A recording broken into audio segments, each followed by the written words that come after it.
I got money on my mind. I'm just trying to get some dough. I ain't picking up my line unless it's money on the phone. Like in the Black community, I feel like we really look at life insurance as a means to an end. Like, oh, you died, we need this money to bury you. Like that's how my family has always looked at life insurance. Where you can literally use this, all of us can pitch in, and whenever this person does pass away, we can cover their funeral expenses and also start changing the narrative of our financial lives, because now we can get an influx of cash into the family that we can then use to do all these other things. And then you can invest back to the next oldest person. Now you're not even coming out of pocket. You're playing with house money. So much smarter than like just not want to do it or not want to talk about it, because then that way, like you said, you have money to change the narrative around your family. Y'all have an influx of money, and it takes away the whole thing of people always think, well, what if I put my money in and then I might not get it back. This is money I might not be able to get back. This is a guaranteed bet. Like we said, I mean, it sucks to talk about it like that, but people have to pass. Like that's a part of life. Even oh, you got it, my brother. Nah, I was just saying facts, man. Like y'all got it, man. Like I said, I just love y'all energy. I love what y'all do because you get it, right? And y'all have a mission. I hope that, we keep connected, because there's so much work to be done. So much work to be done, man. 4 intelligent brothers. When I saw the name of the podcast, I was just like, man, they get it, man. I wish I'd have thought that up, by the way. But well, appreciate it, my brother. We really appreciate it. And I what you were about to touch on? It was back in I think it was like level 2, man. You was talking about credit. You mentioned locking your credit. And I just kind of want to know more about that. Like, how do you lock your personal credit? That's level 3, brother. And locking your credit is more of a symbolic thing, right? Okay. So if you subscribe to any one of the TransUnion, Equifax, Experian, you subscribe to them on a monthly basis and you follow your credit, and you should, because anything you measure, you're gonna be more attentive to it, right? And you're gonna be able to affect change. But literally, each one of the services has a feature that allows you to lock your thing in a couple minutes. Lock it and unlock it, right? Mm-hmm. Simple as that. It's a symbolic thing to say, well, look, everything I do, whether it's travel, whether it's going out, bringing my significant other, girlfriend, wife to dinner, should be a tax write-off. Whether I get gas, should be a tax write-off. Whether I buy a suit or buy any kind of clothes, should be a tax write-off. Everything you do, 100% of your lifestyle should be your business. That's how you truly, truly optimize the power of the LLC. It's literally, you should be living through your business, the mileage on your car, everything that you do, every asset should be through your business. I think personally, you should not buy real estate on your personal unless it's the home you live in. And the home you live in, should be through the FHA program. You can't do that. You can't use the FHA program through your business. So after you take advantage of the FHA program, and we all should, after we take advantage of that, it should be, how do I build the legacy? How do I build my LLC to the point where it's worth $1 million? And if you do that, and we show our children how to do that, we'll close the wealth gap significantly. And that's one of the key things that Money Ave is looking to do. Thursday, we had the billionaire R. Donahue Peoples.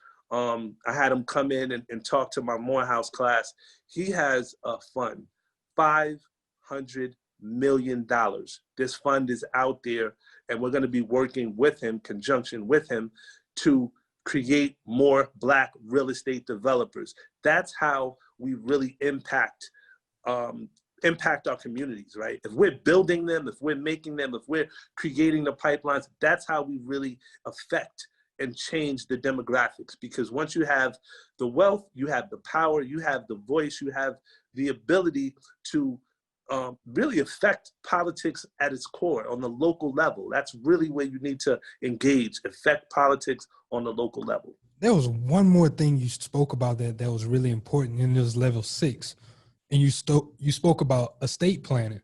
That's another thing that we don't take advantage of in the Black community, is really estate planning through wills and trusts.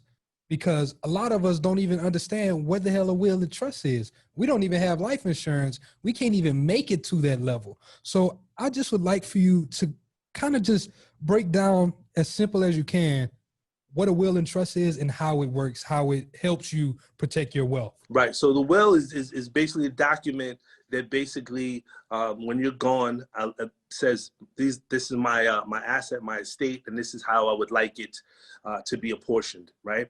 But the trust is a special tool. The trust allows us while we're still living, and there's multiple forms of a trust, but while we're still living, it allows us to exercise the will of our wishes while we're still living, while we're here. Not only that, it does some things. It allows us to avoid the inheritance tax if we set it up the right way, right? That's what's so key in the estate planning process. So, and I'm going to show you, give you an example of how important that is, even if you're not a multimillionaire or a millionaire at that, right? So most of us have grandparents, and some of us can't afford to take care of our grandparents, so we have to put them into a home or assisted care or assisted living, right? And you know how that works. They basically use the assets of your grandparents to run everything. So the proper way in which a lot of the wealthier families are doing is they're basically setting up these trusts, and they're basically leveraging the fact that the individual has no assets and no income, and going into these assisted living facilities.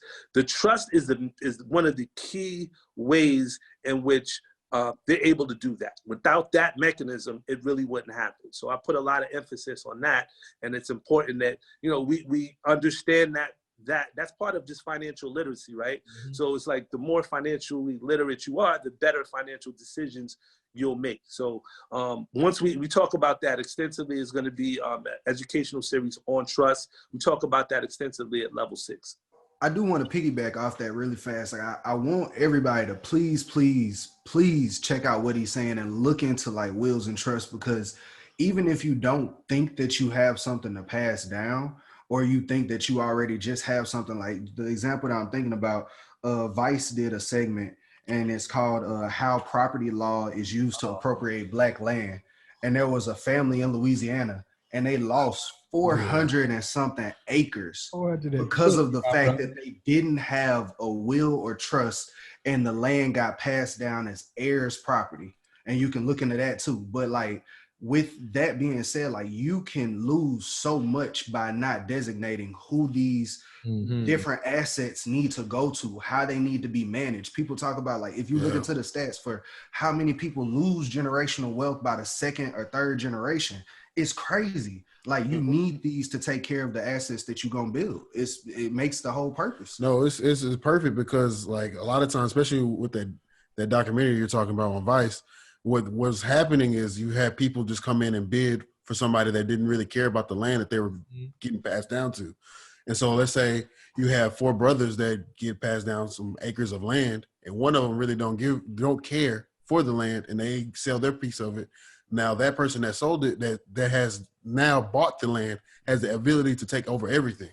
So it's important that you do know and understand trust and understand how it works, and it's important to that you actually get one for your family. And I just want to clarify right quick. Just because they bought doesn't give them full right to take control. Buy it up they gotta have majority owner. Yeah, they gotta be a majority owner of it.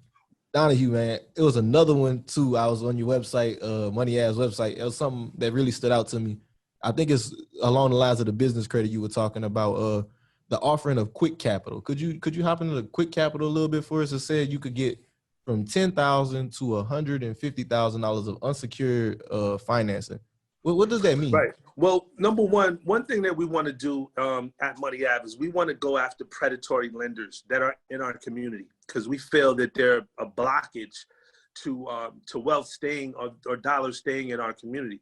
So we created this product where you can get anywhere from $500 all the way up to $10,000 in as little as 3 hours through Money Ave. So that is our that's a product that we have at Money Ave, amongst other things. So that's going after the payday lenders, the check cash in places that charge so much money. We allow you to at least get an advance and these interest rates are pretty low. We're talking 2 and 3% interest. So I think that product, if you're aware of them, there's no need to go to the pawn shop. They're going to charge you 20, 30% interest on your money. I just think that this is a better product, and we want to make it available to our community so that they don't have to feel like if they need money really, really quick, they don't have to go other places. That's really it. I love it.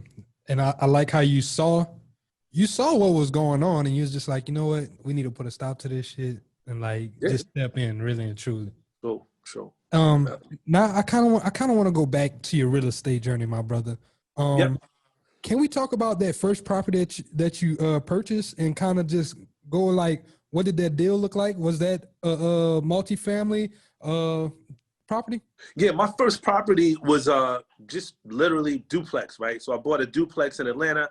I lived in one side, rented out the other, and I probably paid about $200, with mortgage and taxes.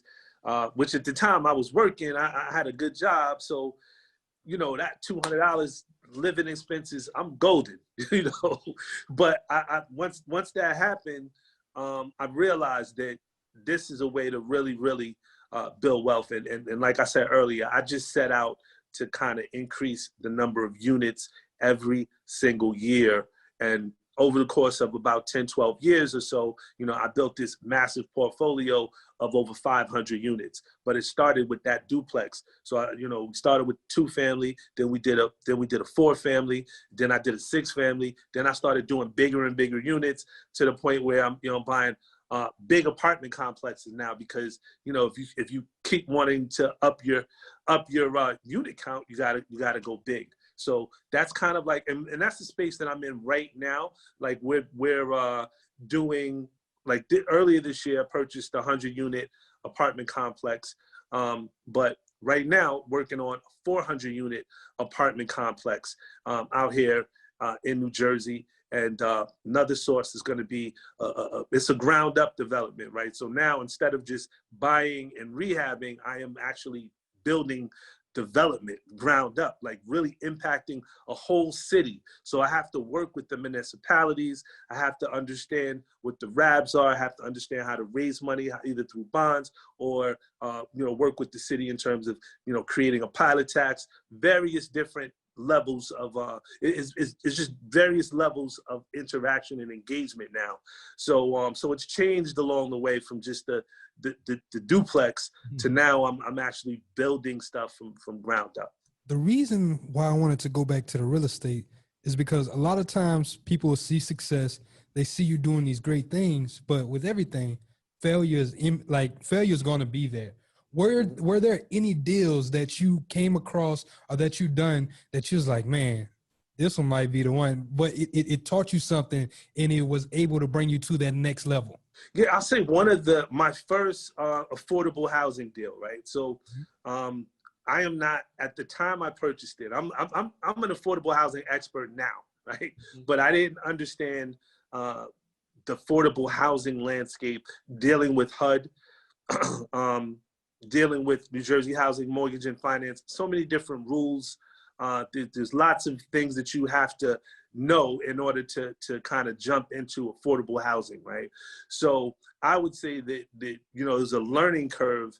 And once, when I first got in, it just kind of impacted the cash flow of the property because there's so many different rules and things that you can't do, and, having to deal with the 3 different levels of Section 8. So it's Section 8 on the local level, on the county level, then on the state level. It was way more complex than I had done in other apartment complexes, where I just basically had to have a nice apartment and I would just give that apartment to the person that paid for the rent. And it was like a one-on-one transaction. So I would just say that, the different levels of understanding changes when you go into affordable housing. Appreciate that. And anybody who wants to get out there, don't be afraid, because like I said, failure is going to be there, but take that failure, take whatever risk that you're taking, look it on the eye. And if you do fail, just learn from your mistakes. Don't let that stop you. Awesome advice. Awesome advice. So one of the things also that I just would add on to that is make sure that you take risk, especially when you're young. Take risk. but do it safely, right? Do it how we said before. Make sure that you have the right entities. Make sure that your personal, your family, the things that you care about the most are protected, and then you can go out there and take all the risk. And if it doesn't work out, and nobody is gonna basically be batting 1,000 on everything. Some things are gonna be great investments, some things are gonna be not. But I really want to tell people that are looking to get into real estate development or just real estate investing as a whole, do not make one mistake. Now this is key, right? When the most important mistake you do not want to make is purchasing property at the wrong price. It's very important that you know how to analyze real estate, you know, and purchase properties that, you know, somewhat below market price, right? If you're looking to buy and hold, or if you're looking to do value add investing, the purchase price is the one mistake that if you pay too much, it's hard to come back from that. It's hard to come back from paying market value during COVID, and property values may fall at some point next year. We don't know. But if you pay market value and you don't have that built-in equity buffer, it's hard to recover from that. As a whole, the other mistakes that you make in real estate, they're all recoverable from. You'll learn from them. Even if you get a bad tenant, eventually you learn how to get a good tenant, right? But the most important thing that you have to realize is you have to purchase at the right price point. Very key. What's a good like rule of thumb, like maybe like a percentage wise? Because I've heard some people say like 60%. Like some people say 70. Yeah. Like what's your rule of thumb for like purchasing below market value? Like right. So there's a couple things, right? And I don't want people to get this confused with fixing and flipping or wholesaling. You know, when wholesale is when they purchase 70% below market value and all that.